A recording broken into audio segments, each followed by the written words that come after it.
2 মাসে প্রেগনেন্ট অবস্থায় বসে আছে বাসর ঘরে অনু। উদয়ের সাথে আজই বিয়ে হয়েছে অনু। উদয়ের অমতেই বিয়েটা হয়েছে। তীব্র ঘৃণা নিয়ে উদয় বিয়ে করেছে অনুকে। উদয় জানেও না যে ওর যার সাথে বিয়ে হয়েছে সে প্রেগনেন্ট। ঘটনাটা জানলে কি রিয়েক্ট করবে সেটাও জানে না অনু। ভয়ে থরথর করে কাঁপছে অনু। উদয় এ বিয়েতে কোনোভাবেই রাজি ছিল না।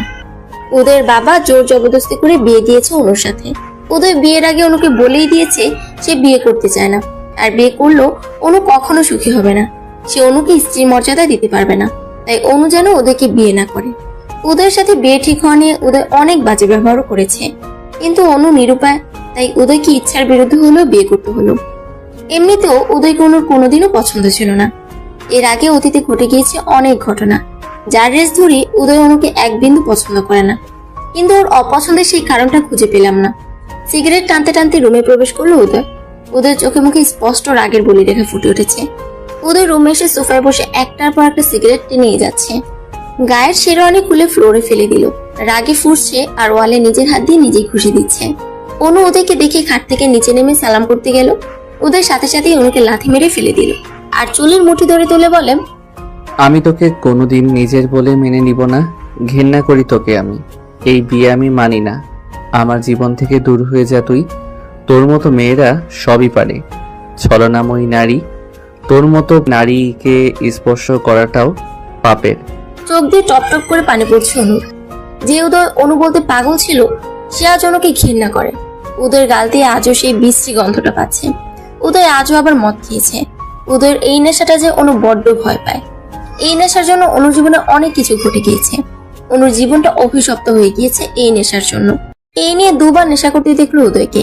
উদয় রিয়েক্ট দেখে অনু ঠিক করলো সে উদয়কে বলবে তার প্রেগনেন্সির কথা, কারণ এটা উদয়ের জানা উচিত। আজ না হয় কাল ঠিকই জানবে, তখন আরো বেশি ভুল বুঝবে অনুকে। বিগত 2 মাসে 1000বার চেষ্টা করেও অনু উদয়ের সাথে কথা বলতে পারেনি। অনুর নাম্বার ব্লক করা। অনুকে দেখলেই উদয় সেখান থেকে চলে যায়। অনু নিজেও জানে না সে কি করেছে। অনু ভয় ভয় মন নিয়ে বলল, উদয়, আমার তোমাকে কিছু বলার আছে। কি বলবি তুই? তোর কোনো কথা শুনতে রাজি নই আমি। এই কথাটা যে শুনতেই হবে উদয়, এটা না বললে ভীষণ অন্যায় হবে। উদয় রাগান্বিত চোখ নিয়ে তাকালো। আমি মা হতে চলেছি উদয়। কি বললি তুই? মা হতে চলেছিস? পুরো কথাটা না শুনেই উদয় আমাকে প্রচন্ড মায়ের শুরু করে। পুরো শরীর রক্তাক্ত করে ফেলে। নেশা অবস্থায় উদয়ের হয়তো খেয়ালই নেই ও একটা মানুষকে মারছে।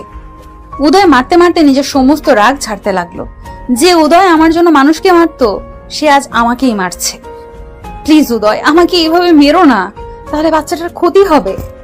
আমি ওকে পৃথিবীতে আনতে চাই। কিসের বাচ্চা? কার বাচ্চা? কার পাপ পেটে নিয়ে আমার ঘাড়ে উঠেছিস? চরিত্রহীনা নারী, লজ্জা করে না? জারদ সন্তান পেটে নিয়ে বাসর ঘরে নিজের স্বামীকে বলছিস তুই প্রেগনেন্ট? পৃথিবীতে তুই কি একমাত্র মেয়ে যে বাসর ঘরে অন্যের পাপের চিহ্ন নিয়ে নিজের স্বামীকে বলে সে প্রেগনেন্ট? যার বাচ্চা সে কি এই বাচ্চাটা পেটে দিয়ে ছেড়ে দিয়েছে? সেই পাপ তুই আমার ঘাড়ে চাপাতে চাস? উদয়, আমার কথা শোনো। চুপ, একদম চুপ। তোর কি লজ্জা বলে কিছুই নেই? আমার জীবনটা এভাবে নষ্ট করে কি শান্তি পেলি বল? আমি কালই সবাইকে ডেকে বলবো তোর এই চরিত্রহীনার আসল রূপ। তোর বাবার নাম্বার দে, তাকেই আগে বলি। উদয়, অনেক বলেছ, আর না। এই বাচ্চার কারণ না, তোমারই। আমারই। সিরিয়াসলি বিয়ে হলো আজ আমাদের। আমি তোকে স্পর্শ করার আগেই তুই মা হয়ে গেলি। অভিনয়টা ভালো ছিল, কিন্তু গল্পের থিমটা ভালো মেলেনি প্রেয়সী। এই বাচ্চা যে তিহানের, আমি কি জানি না ভেবেছিস? আমি সবকিছু নিজ চোখে দেখেছি। উদয়, মনে করে দেখো ভালো হবে। এই বাচ্চা তোমারই উদয়। ছি, তিহান ভাইয়ার কেন হবে এ বাচ্চা? আমাকে এত বড় অপবাদ দিও না। একটা মিথ্যা বলবি না। আর তুই এক্ষুনি বেরো এ বাড়ি থেকে। উদয়, এই নেশাক্ত অবস্থায় তোমার কিছুই মনে নেই। নেশা কাটুক, মনে পড়বে। আমি সামান্য একটু ড্রিঙ্কস করেছি, তার মানে এটা নয় আমার কিছুই মনে পড়বে। উদয়, আজও তুমি নেশাক্ত, সেদিনও নেশাক্ত ছিলে, তারই ফল এটা। ফ্ল্যাশব্যাক। ছোটবেলা থেকেই উদয় অনুকে পছন্দ করে। অসংখ্যবার প্রপোজও করেছে, কিন্তু অনু কোনোদিন উদয়কে পছন্দ করতো না। উদয়কে কেন অনু পছন্দ করতো না সেটা উদয় নিজেও জানে না। অনু নিজেই বুঝতো না কেন তার উদয়কে পছন্দ নয়। ছোটবেলা থেকে ডিস্টার্ব করতো বলে ওনার একটা বিরক্তি ছিল উদয়ের প্রতি। উদয় আর অনু এক পাড়াতেই মানুষ হয়েছে, পাশাপাশি তাদের বাসা। উদয়ের মা বাবারও অনুকে পছন্দ ছিল অনেক। উদয় আর অনুর বিয়েতে সবাই রাজি থাকলেও শুধু অনু রাজি ছিল না। অনুর মা বাবা হাজারবার বুঝালেও অনু কখনো রাজি হয়নি বিয়েতে। দুই পরিবারের অত্যন্ত ভালো রিলেশন। এই বিয়েটা নিয়ে ছোটবেলা থেকেই কথা হচ্ছে, কিন্তু অনুর জন্য কিছুই হয়নি। সেদিন মুষলধারে বৃষ্টি হচ্ছিল, বাইরে প্রচুর বজ্রপাত হচ্ছিল। কালবৈশাখী ঝড়ের দিন ছিল সেদিন। অনু ভিজতে ভিজতে উদয়ের বাড়িতে গিয়েছিল। অনু উদয়ের বাড়ির সামনে আসতেই ঝড় বৃষ্টি শুরু হয়। সেদিন বাড়িতে কেউ ছিল না। অনু ভিজে খুব কাঁদছিল। এদিকে কারেন্টও ছিল না। অনু উদয়দের বারান্দায় দাঁড়িয়েছিল। এমন সময় উদয় এসে অনুর পাশে দাঁড়ায়। উদয় বলে, এ কি অনু, তুমি এখানে? উদয়ের কথাগুলো কেমন জানি লাগছিল। অনু বুঝতে পেরেছিল উদয় নেশা করেছে। এমন সময় বাইরে প্রচন্ড জোরে বজ্রপাত হয়। অনু ভয়ে উদয়কে জড়িয়ে ধরে। অনুর ভেজা শরীর দেখে নেশাক্ত উদয় মাদকতায় হারিয়ে যায়। অনুকে নিজের সাথে শক্তভাবে জড়িয়ে ধরে। অনু জোর করেও নিজেও সরাতে পারেনি। উদয় সেদিন হারিয়ে গিয়েছিল অন্য জগতে। অনুর উদয়ের সেদিন শারীরিক সম্পর্ক হয়ে যায়। অনু উদয়ের হাত পা ধরে অনুরোধ করেছিল, কিন্তু উদয় কোনো কথাই সেদিন শুনেনি। সেদিন ঝড় বৃষ্টি শেষে অনু কাঁদতে কাঁদতে বাড়িতে ফিরে আসে, কিন্তু কাউকে বলতে পারেনি সে রাতের কথা। এরপর অনুর প্রেগনেন্সি ধরা পড়ে। অনুর রিপোর্টটা পাওয়ার পরে উদয়ের বাবাকে বলে, কাকু, আমি উদয়কে বিয়ে করতে রাজি আছি, আপনি আজই বিয়ের ব্যবস্থা করুন। উদয়ের বাবা সেদিন অবাক হয়ে যান। সত্যি কি অনু বিয়েতে রাজি? এতদিন অনুরোধ করার পরও তো অনু রাজি ছিল না। উদয়ের বাবা অবাক হয়ে বলে, মা অনু, তুমি আজ হঠাৎ রাজি? আমি কিছু বুঝতে পারলাম না। অনু প্রেগনেন্সি রিপোর্টটা উদয়ের বাবার হাতে ধরিয়ে দিয়ে বলে, কাকু, আমি মা হতে চলেছি উদয়ের সন্তানের। পৃথিবীতে যে কোনো মেয়ে হলে হয়তো এই বাচ্চা নষ্ট করে ফেলতো, কিন্তু আমি পারবো না। আমার পেট থেকে উদয়ের চিহ্ন আমি মুছে ফেলতে পারবো না। আমি আমার বেবির উপস্থিতি অনুভব করতে পারি। আমি উদয়ের পরিচয়ে ওর জন্ম দিতে চাই। অনু যে মিথ্যা বলার মেয়ে নয় সেটা উদয়ের বাবা জানে। অনু সেদিন রাতের ঘটনা খুলে বলে উদয়ের বাবাকে। উদয় সেদিন বিয়েতে রাজি ছিল না। অনুর প্রতি এতটা পাগল থাকার পরেও হঠাৎ উদয়ের কি হয়েছিল, অনুর প্রতি তীব্র ঘৃণা। এই ঘৃণার কারণ কারো জানা নেই। উদয়ের বাবা বিয়ের প্রস্তাব দিলে উদয় এক বাক্য না করে দেয়, কিন্তু উদয়ের বাবার জোরাজুরিতে সেদিন উদয় বিয়ে করতে বাধ্য হয়। কারোর কাছে বিষয়টা ক্লিয়ার না উদয় কেন বিয়ে করবে না। অবশেষে বিয়েটা হলো। উদয় অনুকে সহ্য করতে পারছে না, এমনকি বাচ্চাটাও সে নিজের বলে স্বীকার করতে চাইছে না। ফ্লোরে পড়ে গোংরাচ্ছে অনু। পুরো শরীর কেটে গিয়েছে, ছটফট করছে ব্যথায়। উদয় একের পর এক সিগারেট টেনেই যাচ্ছে। হঠাৎ উদয়ের খেয়াল হলো অনু সেন্সলেস হয়ে গিয়েছে। উদয় অন্যদিকে ঘুরে অনুর হাতে একটা মলম দিয়ে বলে, এটা সিনেমা পাওনি যে মেরে আবার আদর করে মলম ওষুধ লাগিয়ে দিব? মনে চাইলে এটা লাগিয়ে নিও। আর যারা তোমাকে এ বাড়িতে এনেছে তাদের বলো তোমার দায়িত্ব নিতে। উদয় চৌধুরী তোমার দায়িত্ব কখনোই নিবে না। Good night. ফুলসজ্জা মানে প্রতিটা মেয়ের কাছে বিশেষ আর স্পেশাল রাত, কিন্তু অনুর কাছে ছিল কাল রাত্রি। উদয় ফুল দিয়ে সাজানো বিছানাটা তছনছ করে ফেলে। সমস্ত ফুলগুলো ছিঁড়ে একাকার করে পুরো রুমে ছড়িয়ে ছিটিয়ে রাখে। রুমের জিনিসপত্র ভাঙাচোরা করে। অনুকে প্রচন্ড মারধর করে। রক্তাক্ত শরীর নিয়ে ফ্লোরে পড়ে রইল অনু। উদয় চোখ রাঙানি দিয়ে বলল, ওষুধ লাগিয়ে নে। ওষুধ না লাগিয়ে কি প্রুভ করতে চাস? বাসর ঘরে তোর স্বামী তোকে টর্চার করেছে, আমি নারী নির্যাতনকারী, কি এসব প্রুভ করতে চাস? তো দুনিয়ার সবার কাছে আমাকে খারাপ প্রমাণিত করতে চাস? এটাই তোর উদ্দেশ্য? আমার নামে মামলা করে কি কাবিনের টাকা উদ্ধার করবি? এই টাকার জন্যই তো তুই বিয়েটা করেছিস। তিহানের বাচ্চা আমার বাচ্চা বলে দাবি করে আমার সাদাসিধা বাবার মাথাটা খেয়েছিস। মেয়ে মানুষের গায়ে হাত তোলা পুরুষদের আমি ঘেন্না করি, কিন্তু আজ আমাকে তুই বাধ্য করলি এমন জঘন্য কাজ করতে। আমি কি কারণে এমন করছি সেটা তো কেউ জানতেও পারবে না। অনুর উদয়কে এই মুহূর্তে কিছুই বলার সাহস নেই। পেটে হাত দিয়ে চেপে ধরে কাঁদছে শুধু। উদয় বলে, এভাবে কেঁদে আমাকে ইমোশনাল ব্ল্যাকমেইল করা যাবে না অনু। ভাবিস না এভাবে কাঁদলে আমি নিজে ওষুধটা লাগিয়ে দিব। তোর এই কষ্ট পেতে দেখে আমার অনেক আনন্দ লাগছে। মনে করে দেখ এভাবে আমি কত কেঁদেছি। তুই আমার ইমোশনের কোনো গুরুত্বই দিসনি। সেদিন আমারও এমনই কষ্ট হতো। রাগ করতে করতে নেশাক্ত অবস্থায় অচেতন হয়ে পড়ল উদয়। বেডের এক সাইডে হাত পা চারদিকে ছড়িয়ে শুয়ে আছে উদয়। কোনো হুঁশ নেই। অনু ব্যথায় কোকড়াতে কোকড়াতে অনেক কষ্ট উদয়কে ঠিক করে শুয়ে দিল। মাথার নিচে বালিশ দিয়ে দিল। উদয়ের গায়ে একটা চাদর দিয়ে দিল। উদয় শুয়ে আছে একটা বাচ্চার মতো। মুখটা দেখতে অনেক ইনোসেন্ট লাগছে। অনু চোখের পানি উদয়ের মুখে টপ টপ করে পড়ল। রুমের সমস্ত ফুলগুলো ঝাড়ু দিয়ে এক জায়গায় করে অনু একটা অড্রপের ড্রয়ারে রেখে দিল। কেন যেন বাসরের ফুলগুলো ফেলতে ইচ্ছে হলো না। রুমের ভাঙাচোরা জিনিস গোছাতে গিয়ে অনু একটা অদ্ভুত জিনিস দেখলো। অনুর মাথার একটা কাঁটা উপরে আছে। আজ থেকে 2 বছর আগে অনু চুল কোপা করে চুলের কাঁটা দিয়ে বেঁধেছিল। উদয় সেই কাঁটাটা খুলে অনুর চুলগুলো খুলে দিয়েছিল। খোলা চুলে অনুকে প্রাণ ভরে দেখছিল উদয়। সেদিন উদয়ের পরনে ছিল ব্লু জিন্স আর সাদা টি শার্ট, আর অনুর পরনে ছিল সাদা গাউন। এই চুলের কাঁটাটা নেওয়ার জন্য অনু অনেক চেষ্টা করেছিল, কিন্তু উদয় কিছুতেই দিয়েছিল না। এই 2 বছর উদয় নিজের কাছে যত্ন করে রেখে দিয়েছে। সেদিনের উদয় আর আজকের উদয় অনেক বেশি চেঞ্জ হয়ে গিয়েছে। উদয়ের এমন কাজ দেখে উদয়কে এখন গুন্ডা বদমাশ মনে হলো। উদয় আসলে এমন ছিল না। বিগত 2 মাসে কি এমন ঘটে গিয়েছে যার জন্য উদয় নেশা করা শুরু করেছে? অনুকে চোখের বিষ মনে করে।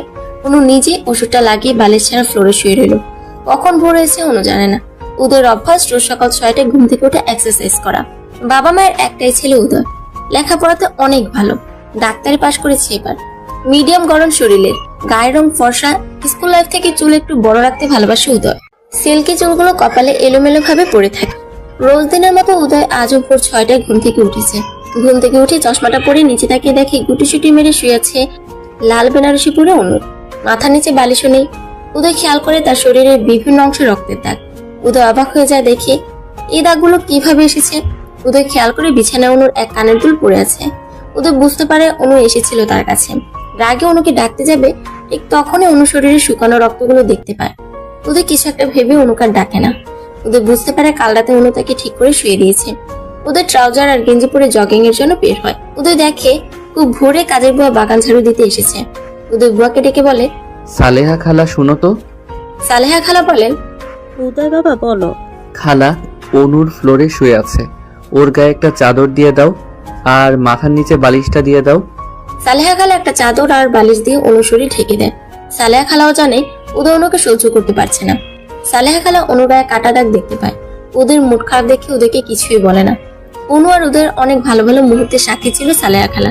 সালেহা খালা একটা দীর্ঘ নিঃশ্বাস ফেলে বলে, এত সুন্দর সম্পর্কটা এভাবে নষ্ট হলো কেন? বিধাতার কি ইচ্ছা? উদয় বাবা নিশ্চয়ই অনুমায়ের গায়ে হাত দিয়েছে। উদয় বাবা আমাকে দিদি কত শতবার অনুমায়ের কাছে চিঠি পাঠিয়েছে, বিভিন্ন জিনিস পাঠিয়েছে, আমার কাছেও কত কেঁদেছে আর বলেছে খালা আমার অনুকে চাই। অনুকে বোঝাও না প্লিজ, অনুকে ছাড়া আমি বাঁচবো না। আর আজ সেই উদয় অনুমায়ের গায়ে হাত তুলছে। মানুষ মাত্রই পরিবর্তনশীল, এটার জ্বলন্ত উদাহরণ বুঝি উদয়। সকালে উদয় বাগানে জগিং করছে। জগিং করে ঘেমে নিয়ে একাকার অবস্থা। উদয় টাওয়াল দিয়ে ঘাম মুছতে মুছতে রুমে প্রবেশ করে দেখে অনু এখনো শুয়ে আছে। উদয় ওয়াশরুমে প্রবেশ করে আলমারি থেকে একটা ট্রাউজার আর গেঞ্জি নিয়ে শাওয়ার ছেড়ে দাঁড়িয়ে আছে উদয়। কাল রাতে নেশাক্ত অবস্থায় অনুকে প্রচন্ড মারধর করার পর নিজের কাছে নিজের খারাপ লাগছে উদয়। শাওয়ার ছেড়ে আধা ঘন্টা দাঁড়ানোর পর ওয়াশরুম থেকে ট্রাউজার আর গেঞ্জি পরে চুল ছাড়তে ছাড়তে বেরোলো উদয়। উদয়ের চুলের পানি অনু চোখে মুখে পড়তেই ঘুম ভেঙে গেল অনুর। অনুকে সজাগ হতে দেখে থমকে যায় উদয়। অনু ফ্লোর থেকে উঠতে পারছে না, পুরা শরীর ব্যথা। উদয়ের হেল্প করতে ইচ্ছা করলেও অনুর প্রতি ঘৃণা উদয়কে এগোতে দিচ্ছে না। অনু সোফা ধরে কষ্ট করে উঠলো। অনু উদয়ের দিকে ক্লান্তি মাখা মুখ নিয়ে তাকালো। উদয় বুঝতে পারছে অনু তার দিকে তাকিয়ে আছে। বুঝেও উদয়ের চোখ অন্যদিকে। টাওয়ালটা বেডে ফেলে দিয়ে ট্রাউজারের 2 পকেটে হাত গুজে স্ট্রং দাঁড়ালো। এভাবে ভারী কাপড় আর গহনা পরে কেন ঘুমানো হয়েছিল শুনি? এগুলো পরে ঘুমানো যায় আদেও? এগুলো চেঞ্জ করে নাও। দাঁতে দাঁত চেপে রাগে রাগে কণ্ঠে বলল উদয়, আমি কোনো ড্রেস আনিনি বাসা থেকে। বিয়েতে তো প্রচুর শাড়ি উঠেছে, সেগুলো আম্মু সব তোমার জন্যই রেখে দিয়েছে, সেখান থেকে নিয়ে নিতে। আম্মু তো বলেই দিয়েছে ওগুলো সব তোমার। চেয়ে নেব। কাল রাতে আমার মাথার নিচে বালিশ গেল কিভাবে? আমি দিয়েছিলাম। How dare you to touch me? বলে উদয় দাঁতে দাঁত চেপে অন্যদিকে তেড়ে এলো। তুমি কোন সাহসে আমাকে স্পর্শ করেছো? আমার গা ঘিন ঘিন করছে এটা ভাবতে যে তুমি আমাকে স্পর্শ করেছো। পরিণতি অনেক ভয়াবহ খারাপ হবে ভবিষ্যতে। আমার কাছে আসার চেষ্টা করলে, স্পর্শ করতে হলে তোমার পেটের এই পাপের ফসল যার তার কাছে যেও। ছি, আমি ভাবতেও পারছি না অন্যের অপবিত্র ফসল নিয়ে আমার ঘরে তুমি। বাবা আমার কথা বিশ্বাস করবে না জানি, কিন্তু যেদিন সত্যিটা জানবে সেদিন বুঝবে। কাঁদতে কাঁদতে হিসকি তুলতে তুলতে অনু বলে, উদয় প্লিজ নিজের অনাগত সন্তানকে এইভাবে অপমান করো না। সিরিয়াসলি, বাচ্চা কিভাবে হয় আমি কি সেটা জানি না নাকি আমি অবুঝ? আমার কিছুই বোঝার ক্ষমতা নেই। অন্য আমি নিজ চোখে দেখেছি তোমাকে আর তিহানকে। কি বারবার তিহান তিহান করছো? কে তিহান? কিসের তিহান? তিহানের সাথে বারবার আমার নামটা কেন জড়িয়ে দিচ্ছ? সে আমার বড় ভাইয়ের মতো। স্টপ ইট অনু, আর নেওয়া যাচ্ছে না। এমন সময় সালেহা খালা নাস্তা খাওয়ার জন্য ডাকতে এলো অনু আর উদয়কে। অনু খালাকে বলে আমি ফ্রেশ হয়ে আসছি। অনু একটা সুতির শাড়ি দিবেন, যাইতে বলল। সালেহা খালা একটা লাল হলুদ প্রিন্টের শাড়ি এনে দিল। অনু শাড়িটা পরে নিচে গিয়ে উদয়ের মা বাবাকে সালাম করলো। উদয়ের মা বলে, অনু এইভাবে ঝুঁকে সালাম করো না, তুমি অসুস্থ, এইভাবে ঝুঁকো না। নাস্তার টেবিলে অনু, উদয়ের মা বাবা বসে আছেন উদয়ের জন্য। এমন সময় উদয় রেডি হয়ে ফোন চাপতে চাপতে বেরিয়ে গেল। উদয়ের বাবা বলে, কোথায় যাচ্ছ নাস্তা না খেয়ে উদয়? উদয় রেগে গিয়ে বলল, ওই মেয়েটার সাথে নাস্তা খাওয়া আমার পক্ষে সম্ভব নয়। উদয়, বাড়াবাড়িটা একটু বেশি করছো তুমি। তুমি অনুর সাথেই নাস্তা খাবে। উদয় ডোন্ট কেয়ার ভাব নিয়ে বেরিয়ে গেল। এই অবৈধ সন্তান নষ্ট না করলে তোকে আমার বাড়ি থেকে বের করে দিব। বলেই উদয় অনুর চুল ধরে ঝাঁকুনি দেয়। এই বাচ্চা কিছুতেই আমি আমার পরিচয়ে জন্ম দিতে দিব না।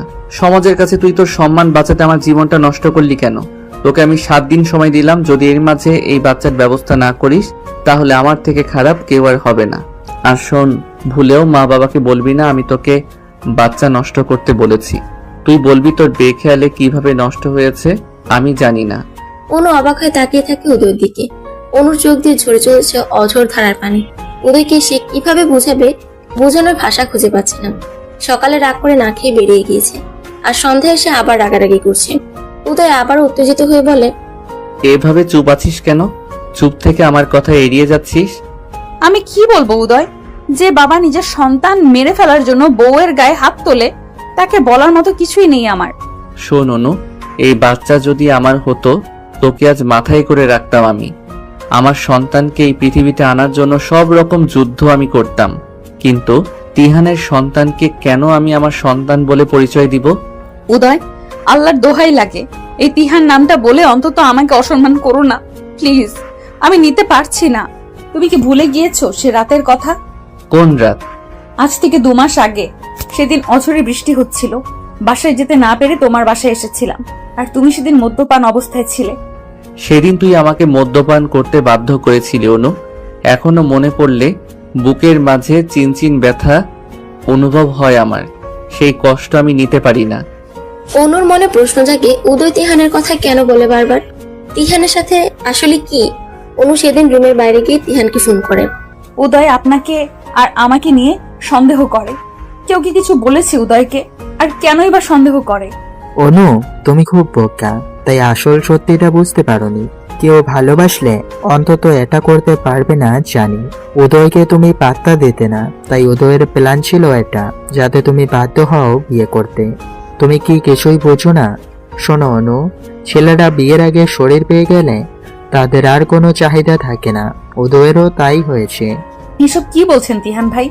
এমন সময় উদয় ফোনটা কেড়ে নিয়ে বলে, বাহ, লজ্জা করে না তোর? এক্ষুনি বের হ আমার বাসা থেকে। আজ আমি মা বাবাকে সবটা খুলে বলবো, তোর সব পাপের কাহিনী আজ জানাবো সবাইকে।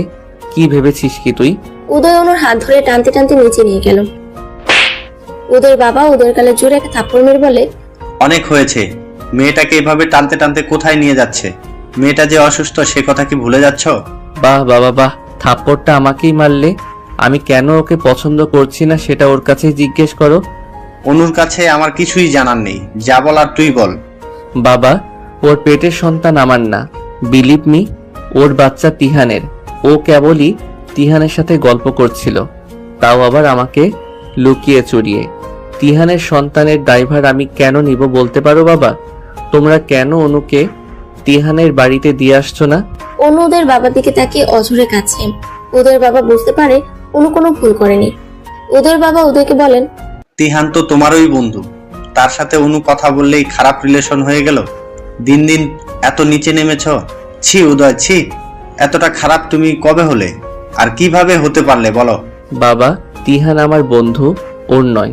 ওর কিসের কথা তিহানের সাথে সেটা জিজ্ঞেস করো। অনু মা, তুমি কি কথা বলেছো তিহানের সাথে? বাবা, উদয় আমাকে কেন সন্দেহ করে সেটা জানতেই ফোন দিয়েছিলাম। তিহান ভাই কি এই ব্যাপারে কিছু জানেন? উদয়ের সন্দেহের কারণ আমি জানতেই ফোন দিয়েছিলাম।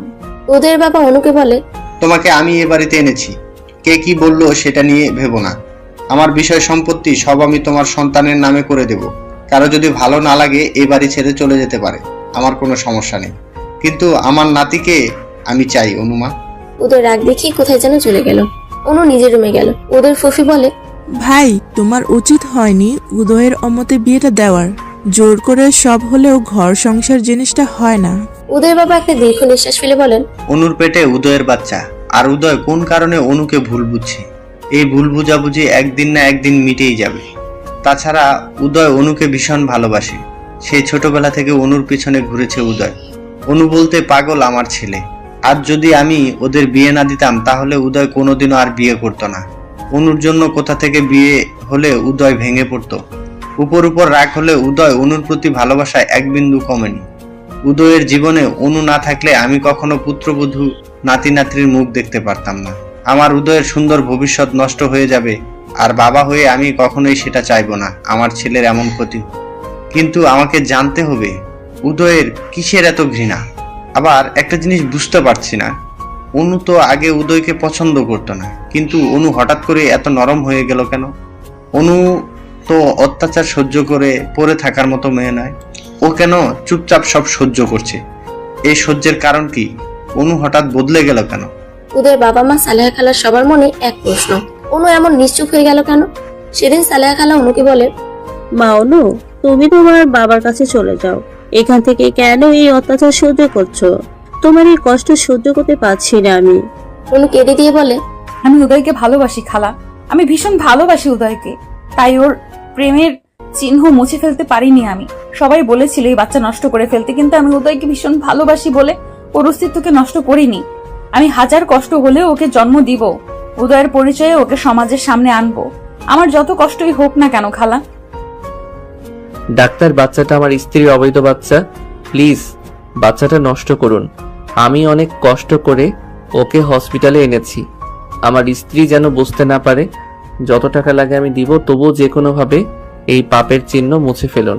ডাক্তার বলেন, আপনি কি পাগল? কারো অজান্তে তার সন্তান আমরা নষ্ট করতে পারি না, এটা আইনত অপরাধ। ডাক্তার, যে জিনিসের কোনো বৈধতা নেই তার কিসের পাপ? উদয়, আপনি নিজেও একজন ডাক্তার, প্লিজ একটু বোঝার চেষ্টা করুন। তাছাড়া আপনার স্ত্রীকে আমরা সব রকম পরীক্ষা নিরীক্ষা করে দেখেছি, ওনার শারীরিক কন্ডিশন অনেক খারাপ। এই মুহূর্তে এমন কিছু করলে তাকে বাঁচানো যাবে না। আপনি কি চান আপনার স্ত্রী মারা যাক?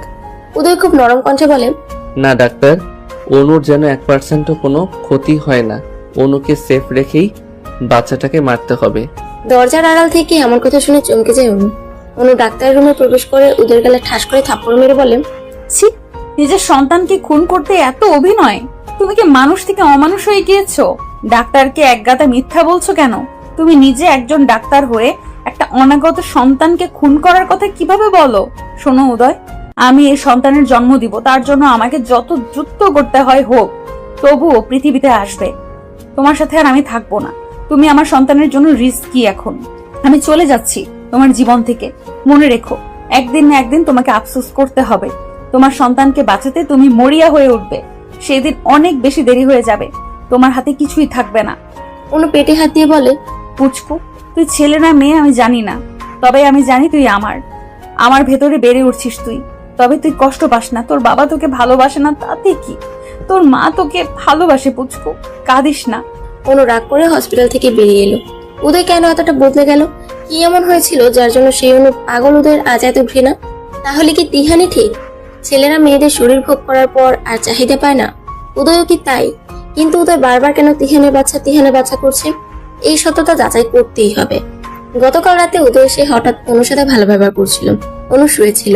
উদয় এসে মাথায় হাত দিয়ে বলে, তোমার শরীর ঠিক লাগছে না? কাল আমার সাথে একবার হসপিটালে যাবে প্লিজ? অনু হঠাৎ উদয়ের কথা শুনে খুশিতে পাগল হয়ে যায়। অনু ভাবতেই পারেনি উদয় তাকে ডাক্তারের কাছে নিয়ে আসবে, কিন্তু উদয়ের মনে এমন কিছু ছিল অনু ভাবতেই পারেনি। অনু সেদিন রাগ করে ওর বান্ধবীর বাসায় চলে যায়। ফোনটাও সুইচ অফ করে রাখে। অনুর বান্ধবী শিয়া অনুকে দেখে চমকে যায়। কি রে অনু, তুই? What is surprise? অনু ভেতরে প্রবেশ করে বলে, এই তো এলাম, অনেকদিন দেখি না তোকে, তাই। খুব ভালো করছিস। উদয় কই? যাক, শেষমেশ উদয়ের ভালোবাসাটা বুঝেছিস। উদয় তো পৃথিবীর সব থেকে সুখী মানুষ এখন, কারণ সে তার অনুকে পেয়েছে। অনু শিয়ার দিকে তাকিয়ে বলে, উদয় আর উদয় নেই শিয়া। অনু দু চোখ অশ্রুসিক্ত হয়ে আছে। একটা সাহায্য এসছি, তুই ছাড়া আমার কাছে কেউ নেই। এভাবে বলছিস কেন? কি হয়েছে সেটা বল আগে। তিহানের ব্যাপারে কিছু জানিস শিয়া? কোন ব্যাপার? উদয় আমাকে তিহানকে নিয়ে সন্দেহ করছে। অনু তিহান আর উদয়ের একটা ব্যক্তিগত ঝামেলা ছিল, হয়তো সেটা রেশ ধরে উদয় সন্দেহ করেছে। কি ঝামেলা শিয়া? তিহান আর উদয় দুজনই তোকে পছন্দ করত, এটা নিয়ে ওদের মাঝে ঝামেলা হয়। একটা সময় তিহান উদয়কে বলে, আমরা আর নিজেদের মাঝে আর ঝামেলা না করি, দুজন দুজনের মতো অন্যকে ভালোবাসার কথা প্রকাশ করব, কিন্তু কিন্তু কেউই অনুকে দুজনের ব্যাপারে কিছু বলবো না। আমি এতটুকু জানি, তোকে নিয়ে এতটুকু ঝামেলা হয়েছিল দুজনের মাঝে। অনু অবাক হয়ে গিয়ে সিয়াকে বলে, তিহান তো আমাকে বোনের মতো দেখে, এখনো বোন ডাকে, আমিও তাকে ভাই ডাকি। তিহান তো কখনো আমাকে প্রস্তাব দেয়নি। বলিস কি, তিহান তো ভীষণ পাগল ছিল তোর জন্য। এটা কিভাবে সম্ভব? তিহান তোকে কখনো প্রপোজই করেনি? না শিয়া, আমি আজই প্রথম জানলাম। তাছাড়া তিহান ভাই খুব ভালোভাবেই জানেন আমি উদয়কে ভালোবাসতাম। আমি একটা সময় উদয়ের প্রেমে পড়ে গিয়েছিলাম। সেই প্রেমটা খুব ভয়ানক ছিল।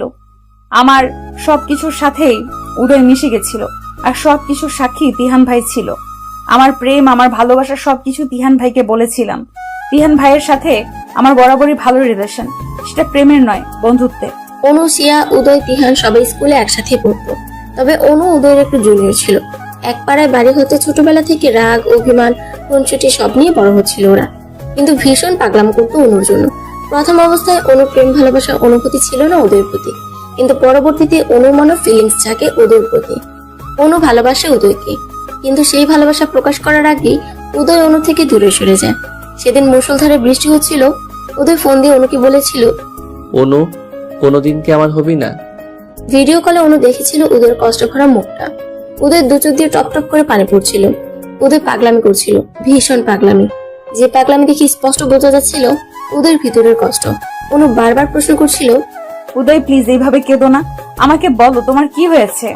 উদয় সেদিন কান্না ভেজা কণ্ঠে বলেছিল, অনু, আমি তোমাকে খুব ভালোবাসি। আমি জানি তোমাকে আমি কোনোদিন পাবো না।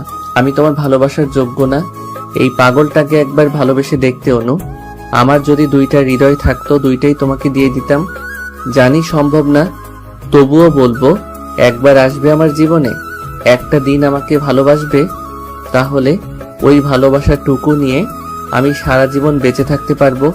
কেন তুমি অন্যকে ভালোবাসলে অনু? এই উদয়কে কাচের মতো টুকরো টুকরো করে ফেললে।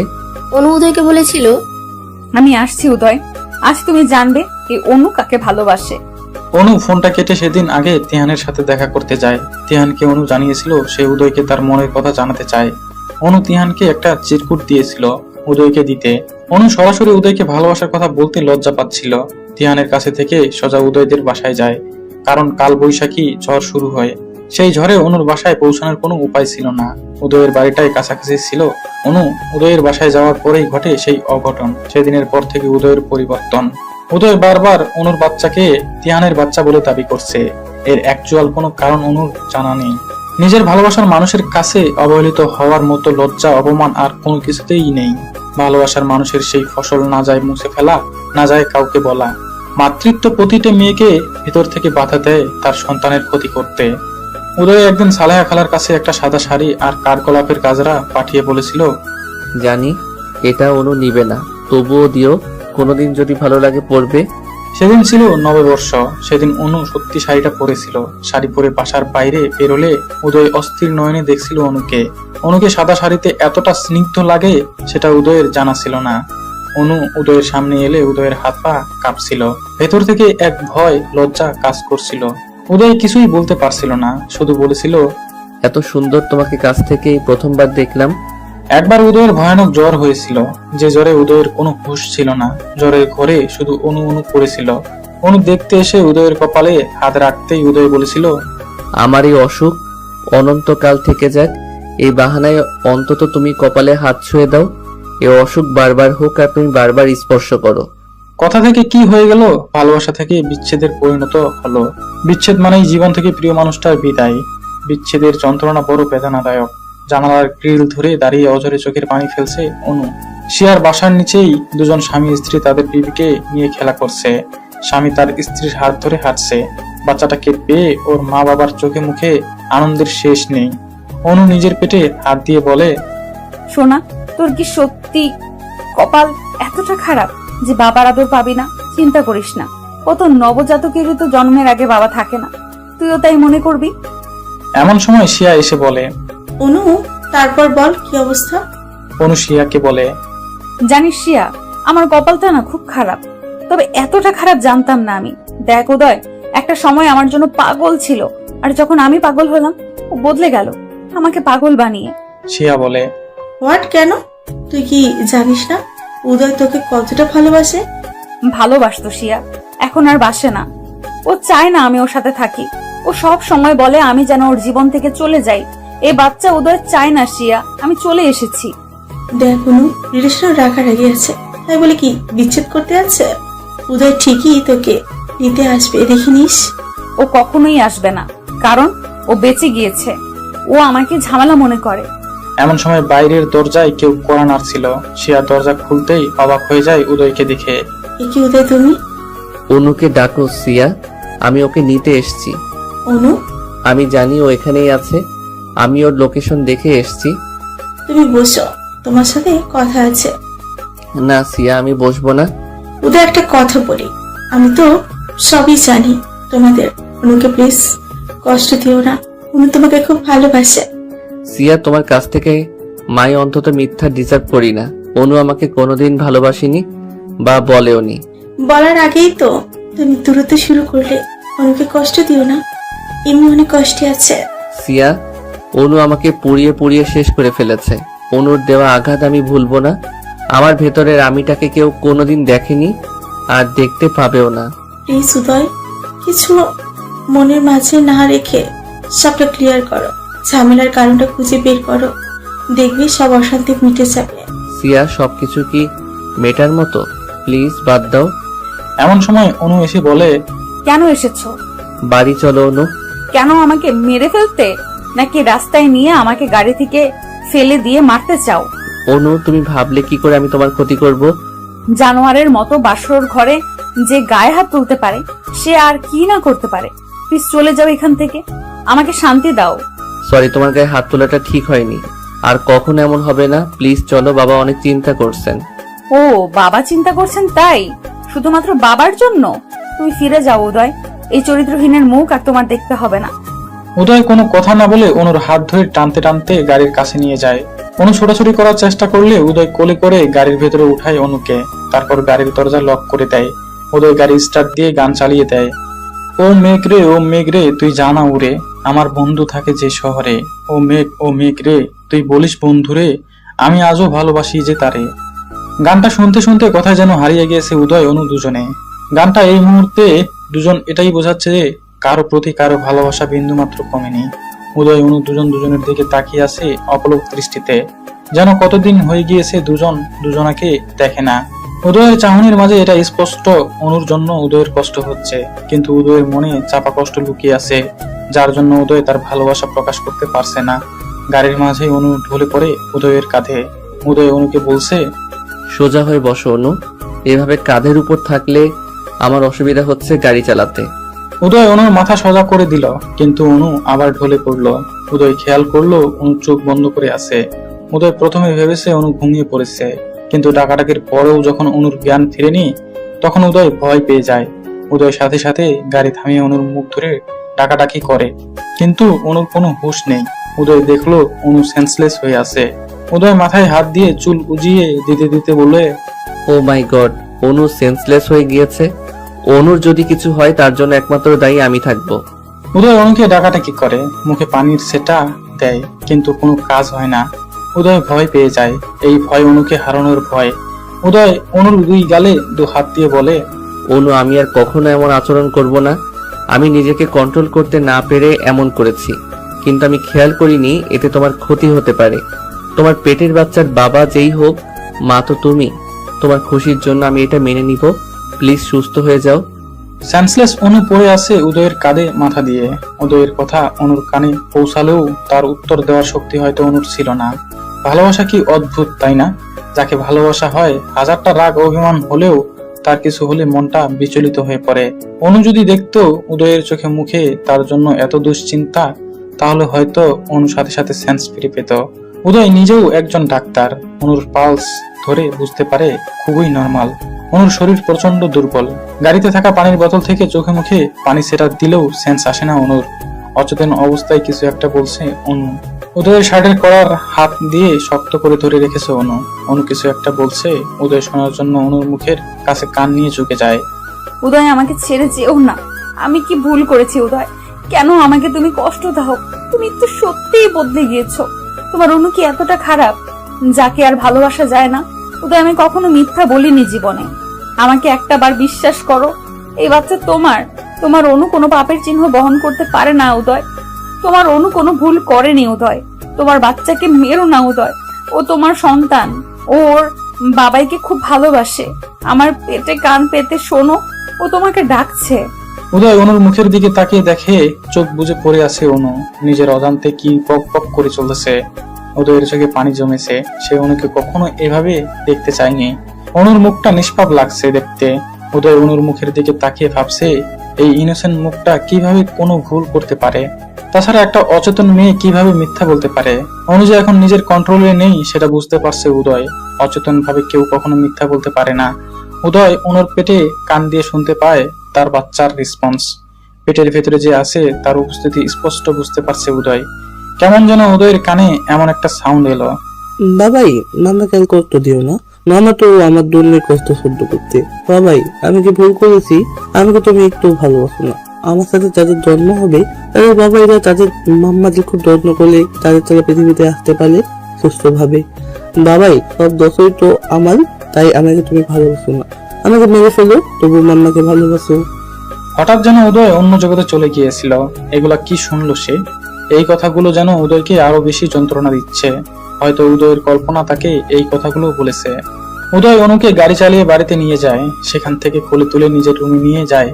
উদয়ের মা বাবা এমন দৃশ্য দেখে খুশিতে আত্মহারা। তারা এটাই চাচ্ছিল তাদের ছেলে যেন আগের মতো আবার স্বাভাবিক হয়ে যায়। উদয়ের বাবা মা খুশি হলেও কিছুটা চিন্তিত। অনুকে কোলে তুলে নেওয়ার কারণই বা কি? উনি কি তাহলে অসুস্থ?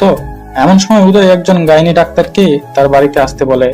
উদয়ের ফোন পেয়ে ডাক্তারও চলে আসে। ডাক্তার আসতে দেখে উদয়ের মা বাবা শিওর অনুর কিছু হয়েছে। তখন তারা উদয়ের রুমে যায়। অনুকে এইভাবে পড়ে থাকতে দেখে বলে, বাবা উদয়, অনু মায়ের কি হয়েছে? উদয় বিষণ্ণ মন নিয়ে বলে, মা বাবা দেখো, অনুর সেন্স আসছে না। ও এভাবে পড়ে আছে কেন? অনেক টাইম তো হয়ে গিয়েছে। ডাক্তার বাবু অনুকে চেক করে বলেন, উদয়, তুমি নিজেও একজন ডাক্তার। তোমার সিনিয়র ডাক্তার হিসেবে পরামর্শ দিব, তোমার ওয়াইফকে একটু কেয়ারফুলি রাখো। ওর শরীর কিন্তু অনেক খারাপ, মানসিক চাপে আছে সে। আপনি ওর হাজবেন্ড, ও কি নিয়ে মানসিক চিন্তায় আছে খুঁজে বের করুন। ওনাকে এখন হাসি খুশি রাখুন। ওনার মাঝে যেন ডিপ্রেশন জিনিসটা না থাকে, তাহলে মা বাচ্চা উভয়ের জন্য ক্ষতির কারণ হবে। এমন সময় অনুর সেন্স ফিরে আসে। ডাক্তার অনুকে বলে, মিসেস উদয়, কিসের এত দুশ্চিন্তা? যার উদয়ের মতো হাজবেন্ড আছে তার এত চিন্তা থাকার কথা নয়। উদয় সব পেশেন্টদের মানসিক সাপোর্ট যেভাবে দেই, রোগীর ওষুধ না খেলে উদয়ের সাথে কথা বলে সুস্থ হয়ে যায়। আর সেখানে আপনি এতটা চিন্তিত কেন? এখন থেকে রেস্টে থাকো, কোনো চিন্তা নেই। ডাক্তার বেরিয়ে গেলে উদয়ের বাবা বলে, উদয়, তুমি নিশ্চয়ই মেয়েটার গায়ে হাত তুলেছ, না হলে তো এমনটা হবার কথা নয়। তোমার জন্য মেয়েটা এখন লাইফ রিস্ক। এই জন্যই ডাক্তারি পড়িয়েছিলাম, তোমাকে সারা দুনিয়ার মানুষকে সুস্থ রাখার জন্য। আর নিজের একমাত্র স্ত্রীকে মানসিক প্রেসার দাও? বলো, কি করেছো অনুর সাথে? উদয় কি বলবে বুঝতে পারছে না। উদয় জানে সে অনুকে কি মারাত্মক প্রেসারটাই না দিয়েছে, কিন্তু বাবাকে সেটা কিভাবে বলবে। উদয় তাকিয়ে আছে অনুর দিকে।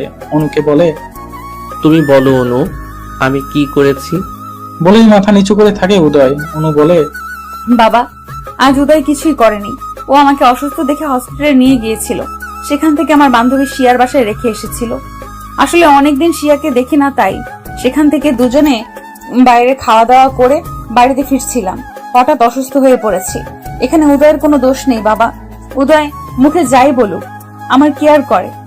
অনুর কথা শুনে অবাক হয়ে যায় উদয়ের মা বাবা। তাদের ছেলেটা এভাবে আবার ভালো হয়ে গিয়েছে।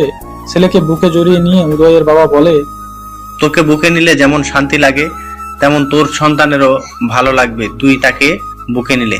জানিস উদয়, ছোটবেলায় তোর মা বকলে তুই ছুটে এসে আমার কাছে লুকাতি, আর আমি তোর মাকে বকে দিতাম। মা বাবা হলো সন্তানের জন্য সব থেকে নিরাপদ আশ্রয়স্থল। উদয়ের মুখে কোনো কথা নেই, কারণ উদয় জানে সে আজ পৃথিবীর সব থেকে নিম্ন কাজটা করেছে। বাচ্চা যারই হোক, এভাবে তাকে নষ্ট করা উচিত নয়। বাচ্চার মায়ের অনুমতি ছাড়া তার সন্তানের ক্ষতি করার অধিকার কারোরও নেই। উদয় ভাবতেও পারেনি অনু আজ মিথ্যা বলবে। এতটা অত্যাচারের পরেও অনু উদয়কে এতটা সম্মান কিভাবে দেখালো? রান্নাঘরে সালাইয়া খালা সব খাবারগুলো ফ্রিজে না রেখে উদয়ের মা বাবার রুমে রেখে দিল। উদয়ের মা বলে, কি ব্যাপার সালেহা, খাবারগুলো ফ্রিজে না রেখে আমাদের রুমে রাখছো যে? এগুলা তো নষ্ট হয়ে যাবে। আপা শুনেন, উদয় বাবা আর অনুর মায়ের সম্পর্ক ভালো করতে আমাদের ওদের সাথে গেম খেলতে হবে। ওরা শিওর বাইরে থেকে খেয়ে আসেনি। উদয় বাবা নিশ্চয়ই রান্নাঘরে খাবার নিতে আসবে, আর এসে যখন দেখবে খাবার নেই নিজে রান্না করে খাবে। অনু যে বললো খেয়ে আসছে। আরে আপা, অনুর কথা রাখেন তো, ও মিথ্যা বলেছে। উদয়কে অনেক ভালোবাসে তো, তাই অনু চায়নি উদয়কে কষ্ট দিতে। উদয় সত্যি আসবে তো রান্নাঘরে? আসবে আসবে। উদয় বারান্দার চেয়ারে বসে একটার পর একটা সিগারেট টেনে যাচ্ছে আর অনুর কথা ভেবে চলেছে। এমন সময়ে ভিতর থেকে অনুর কাশির আওয়াজ আসে। উদয় সিগারেট হাতে অবস্থায় রুমে প্রবেশ করে দেখে সিগারেটের ধোঁয়াতে অনু কাশছে। উদয় দ্রুত সিগারেটটা মুঠো করে আগুন নেভানোর চেষ্টা করে।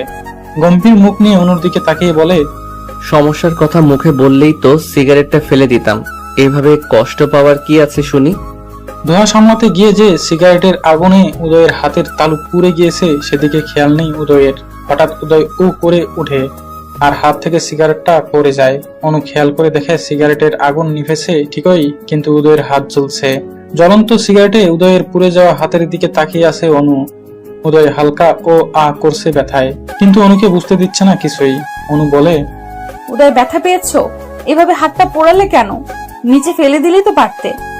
মন এত বেশি পড়ছে হাতের এই পোড়া, আমার একটু অনুভব হচ্ছে না। বাইরের পোড়ার গুরুত্ব মানুষ যতটা দেয়, অতটা যদি ভেতর পোড়ার জন্য গুরুত্ব দিত তাহলে জ্বলা পোড়ার যন্ত্রণা কেউ সহ্য করত না। কেন মিথ্যা বলছো উদয়? তোমার হাতে তো ব্যথা করছে। মিথ্যা বলা তো তোমার থেকে শিখলাম অনু। আমার থেকে কিভাবে? ভেবে দেখলে অনেক কিছুই বুঝবে। একটু তো বলো। নাকে দিব্যি সুন্দর সাজিয়ে গুছিয়ে মিথ্যা বলে দিলে যে তুমি রেস্টুরেন্ট থেকে খেয়ে এসছো। এই ডাহা মিথ্যাটা না বললে তো মা ঠিকই খাবার দিয়ে যেত। আমি তো খারাপ মানুষ, আমার জন্য কেন এই এত মিথ্যা বলতে হবে? মিথ্যা বলে আমাকে আরো ছোট করলে। তখন তো সিচুয়েশন তাই বলেছি। আমি চাই না মা বাবার কাছে কোনো কথা শোনো আমাকে নিয়ে। আমাকে নিয়েও তুমি ভাবো অনু? খুব অবাক লাগলো। যাই হোক, তোমাকে এখন খেতে হবে, বসো, আমি রান্নাঘর থেকে খাবার নিয়ে আসি। বলেই উদয় রান্নাঘরে চলে গেল খাবার আনতে। কিন্তু আশ্চর্য ব্যাপার, আজ রান্নাঘরে কোনো খাবার নেই, ফ্রিজও খালি। উদয় কপালে হাত চালাতে চালাতে উদয় বলে, ও গড, এখন আমি কি করব? কোথাও কোনো খাবার নেই। অনু আজ সকাল থেকে না খাওয়া, ওকে তো যেভাবেই হোক খাবার খাওয়াতে হবে। টেনশনে উদয় কি করবে বুঝতে পারছে না। এই মুহূর্তে কোনো উপায় নেই অনুকে খাওয়ানোর, একমাত্র রান্না ছাড়া কোনো অপশন নেই। উদয় বাধ্য হয়ে ঘরে এসে অনুকে জানায় রান্না করে কোনো খাবার নেই। অনু বলে, খাবার লাগবে না, তুমি কিছু একটা খেয়ে ঘুমিয়ে যাও। ড্যামেট, আমার জন্য না, তোমার জন্য খাবার খুঁজছি। এখন রান্না করা ছাড়া কোনো উপায় নেই। অনু আমি তো কোনো রান্না জানি না, তোমাকে কি খাওয়াই বলো তো? সহজ কোনো রেসিপি বলো। একটা রাত তো না খেলে কিছুই হবে না। উদয় তাকিয়ে আছে অনুর পেটের দিকে। অনু উদয়ের দিকে তাকিয়ে দেখে উদয়ের চোখ অনুর পেটের দিকে। অনু ভ্রু কুঁচকে উদয়ের দিকে তাকিয়ে বলে, কি হয়েছে? উদয় অনুর পেটের বেবিকে উদ্দেশ্য করে বলে, তোমার খাওয়ার সাথে ওনার খাওয়ার সম্পর্ক তোমার না খেলে চলবে, কিন্তু তোমার ভিতরে যে আছে সে তো নিতান্তই ছোট, তার তো না খেলে চলবে না। অনু অবাক হয়ে যায়। উদয় তার বেবির জন্য চিন্তা করছে। অনু ভাবতেই পারেনি উদয় কখনো তার বেবিকে নিয়ে ভাববে। উদয় বলে, বাইরে থেকে খাবার অর্ডার দিব, আইসক্রিম, ফুচকা, চটপটি, বার্গার, কি খাবে? না না, এগুলোর কিছুই খাবো না। এইসব দেখলে গা গোলায় আমার। আমি ইলিশ মাছ ভাজি আর পান্তা খেতে ইচ্ছে করছে। এই রাতে পান্তা কোথায় পাবো? তার জন্য তো ভাত রান্না করে নিম্নে 3-4 ঘন্টা ভাত পানি দিয়ে ভিজিয়ে রাখতে হবে। ওসব পরে দেখা যাবে। এদিকে অনুর ক্ষুধাও লেগেছে, কি করবে? আবার পান্তা ইলিশ খাওয়ার জন্য অস্থির লাগছে। উদয় অনুকে বলে, আমার সাথে একটু রান্নাঘরে চলো। কেন? চলোই না আগে, তারপর বলছি। অনু উদয়ের সাথে রান্নাঘরে গেল। উদয় ফ্রিজ খুলে বলে, আমি কিছুই রান্না পারি না, কিভাবে রান্না করে আমায় হেল্প করো। আপাতত নুডলস রান্না করে দিচ্ছি, খেতে লাগো। অনু অবাক হয়ে তাকিয়ে আছে উদয়ের দিকে। অনুর অসুস্থ হওয়ার পর থেকেই উদয় খানিকটা সেন্স হয়ে গিয়েছে। উদয় পানি গরম করে ডিম ভেঙে দিয়ে মরিচ পেঁয়াজ তেল দিয়ে নুডলস ছেড়ে দিয়ে স্যুপ আকারে নুডলস রান্না করে দিল। অনু রান্নাঘরে একটা টুল নিয়ে বসে আছে। উদয় বলে, খেতে বৃষ্টি হবে জানি, তাও খেয়ে নাও কষ্ট করে। বাহ, ইয়াম্মি, অনেক টেস্টি হয়েছে।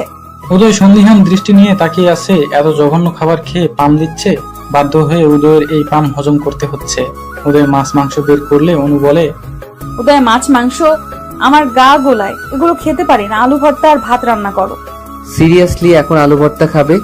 শরীর ঠিক হবে কিভাবে? তোমার পণ্ডিত শ্বশুর মশাই সব দোষ আমার দিবে। ওনার কাজই আমার দোষ ত্রুটি খুঁজে বের করা। তার বৌমার কোনো দোষই নেই, তাই না? বলবে আমি আলু ভর্তা খেতে জোর করেছি। এত দোষ আমি ঘাড়ে নিতে পারবো না। এই অবস্থায় যা খেতে মন চায় তাই খাওয়াতে হয়। পেয়েছে এক অজুহাত, এই বাহানায় যা তা বলছে। আচ্ছা আচ্ছা, কিভাবে চাল ধুতে হবে? চাল নাও, নিয়ে ভালোভাবে পানিতে দিয়ে ধুয়ে নাও। তারপর? প্রেসার কুকারে দাও, দ্রুত হয়ে যাবে। আর পানি কম করে দাও। অনুর কথা মতো প্রেসার কুকারে দিয়ে 10 মিনিটের মানে ভাত রান্না করে ভর্তা করে অনুকে খাওয়ালেও উদয়, সাথে উদয়ও খেয়ে নিল। গরম ভাত আর আলু ভর্তার মতো টেস্টি খাবার অনুর কাছে আর দ্বিতীয়টি নেই। রুমে গিয়ে উদয় ফ্লোরে একটা চাদর নিয়ে শুয়ে পড়লো। রুমের লাইট অফ করে অনু বিছানায় শুয়ে পড়লো। হঠাৎ উদয় মাঝরাতে দেখে তার কোলের মাঝে কিছু একটা। উদয় দেখলো তার কোলের মাঝে অনু শুয়ে আছে। উদয় তো রীতিমতো অবাক হয়ে যায়। অনু এখানে কিভাবে এলো? উদয়ের বুকে মাথা দিয়ে উদয়কে খুব শক্তভাবে জড়িয়ে ধরে ঘুমিয়ে রইল অনু। এমন একটা অবস্থা, উদয় চাইলেও অনুকে নিজের থেকে সরাতে পারছে না। গোলাপি রঙের ডিম লাইটের আলোতে অনুর মুখটা যেন আরো সুন্দর লাগছে। অনু ঘুমালে যেন একদমই একটা বাচ্চা লাগে অনুকে। ভোর সকালে উদয় রোজ জগিং করে, আজও তার ব্যতিক্রম হয়নি। উদয় ভোরে ঘুম ভাঙতেই দেখে বুকের সাথে লিপটে আছে অনু। চুলগুলো মুখের উপর পড়েছে। উদয় অনুর চুলগুলো সরিয়ে দিয়ে অনুকে কোলে তুলে বিছানায় তুলে ঠিকভাবে শুয়ে দেয়। গায়ে একটা চাদরও টেনে দেয়। অনুরও ঘুম ভেঙে গিয়েছে। অনু সকালে বাগানে গিয়েছে রিল্যাক্স আর মন ফ্রেশের জন্য। কারণ উদয়ের বাগানে হাজারো ফুলের গাছ আছে, যা দেখলে মুগ্ধতা আসবেই। অনু বাগানে প্রবেশ করে দেখে উদয় ট্রাউজার পরা, একটা স্যান্ডো গেঞ্জি পরা, সাদা রঙের, পায়ে জগিং এর জুতা। জগিং এর সাথে উদয়ের লম্বা চুলগুলো কপালে উঠেছে, নামছে মাঝে মাঝে। উদয় কপালের চুলগুলো কপাল থেকে সরিয়ে সরিয়ে দিচ্ছে। ঘেমে পুরা শরীর ভিজে গিয়েছে। কপাল, নাক, মুখ ঘামের ফোঁটায় ভিজে গিয়েছে। মাঝে মাঝে উদয় টাওয়াল দিয়ে ঘাম মুছছে। হঠাৎ উদয়ের খেয়াল হয় অনু বাগানে ফুলের সাথে গল্প করছে। অনু ফুল দেখতে দেখতে অন্যদিকে চলে যায়। এমন সময় উদয়ের ফোনে ফোন আসে। কিরে শালা, কই তুই? আমার বাপের ভিটেতেই আছি। ভিটেতে নাকি বিছানাতেই আছিস? এখন বিছানাতে থাকি আমি, কখনো জীবনে শুনেছিস? হ্যাঁ, এই জন্যই তো ফোন দিলাম। বিয়ের পর কতটুকু পরিবর্তন হয়েছিস? রুম থেকে বেরোচ্ছিস কিনা? কেন, বিয়ে করলে কি রুমে পৌঁতে যেতে হয় নাকি? না, নতুন বিয়ে করলে তো 7-1 মাসের আগে রুম থেকে বেরোনোর কথা না। তা ফুলসজ্জা কেমন হচ্ছে ভাই? ড্যামেট ইওর ফুলসজ্জা। বুঝছি, এখন তো কিছু বলবা না। বউ পাশে নাকি? বউ নিশ্চয়ই ফোন রাখতে বলছে। সবকিছুতে বউ টানা হচ্ছে কি জন্য শুনি? আমার বউ ওরকম নয়। এখনই বউর উপর এত দরদ? বউ বলে কথা, 7 জন্মের সম্পর্ক বুঝিসই তো।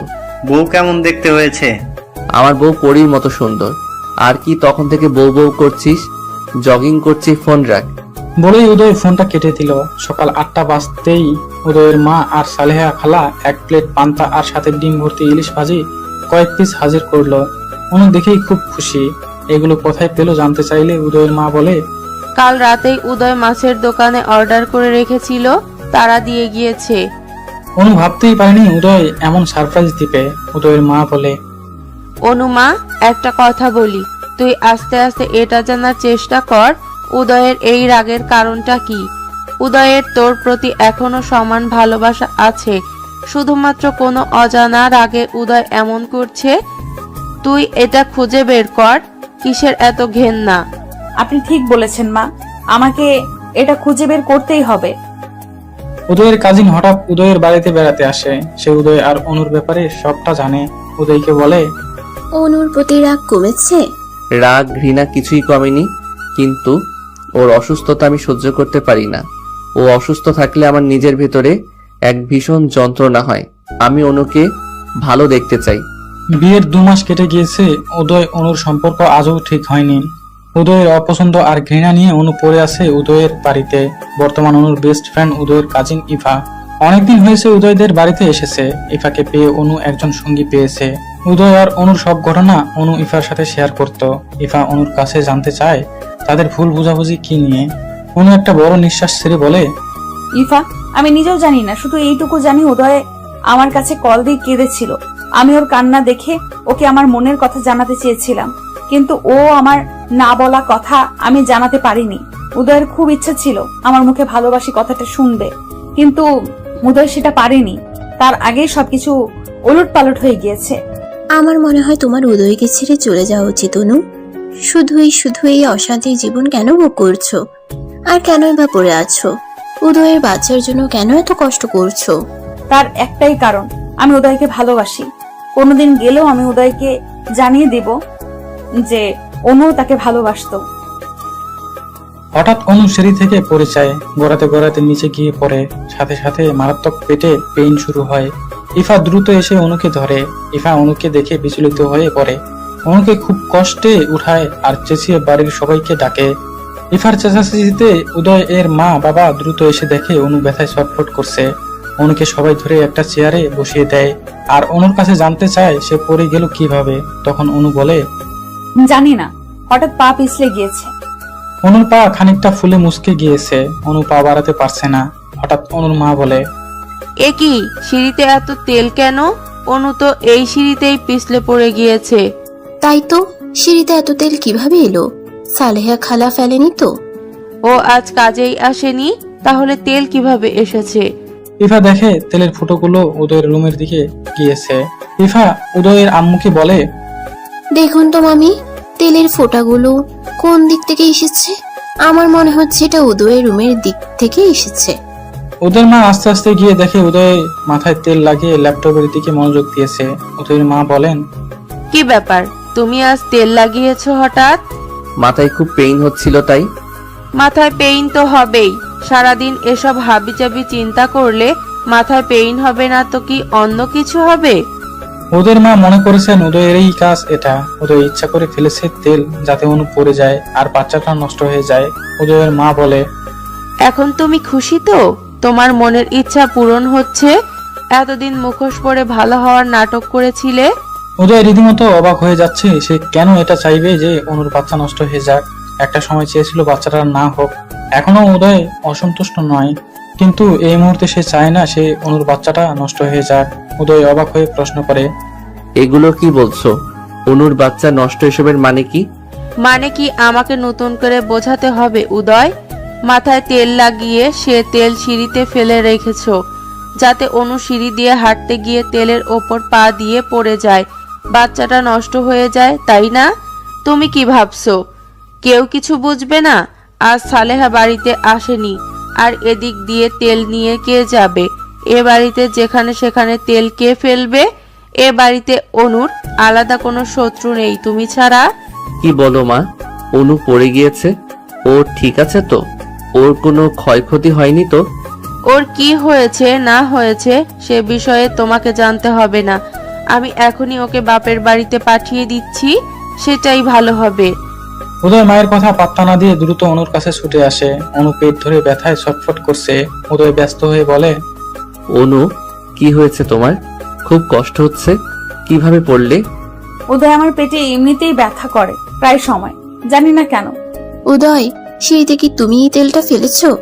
বিশ্বাস করো অনু, সরি, আমাকে বিশ্বাস করার কোনো কারণ তোমার কাছে নেই জানি, তবু বলবো আমি এই কাজ করিনি অনু। আর আমি তো জানি তুমি পড়ে গেলে তোমার ক্ষতি হয়ে যেতে পারে। তোমার ক্ষতি হতে পারে এমন কাজ আমি কখনো করব না।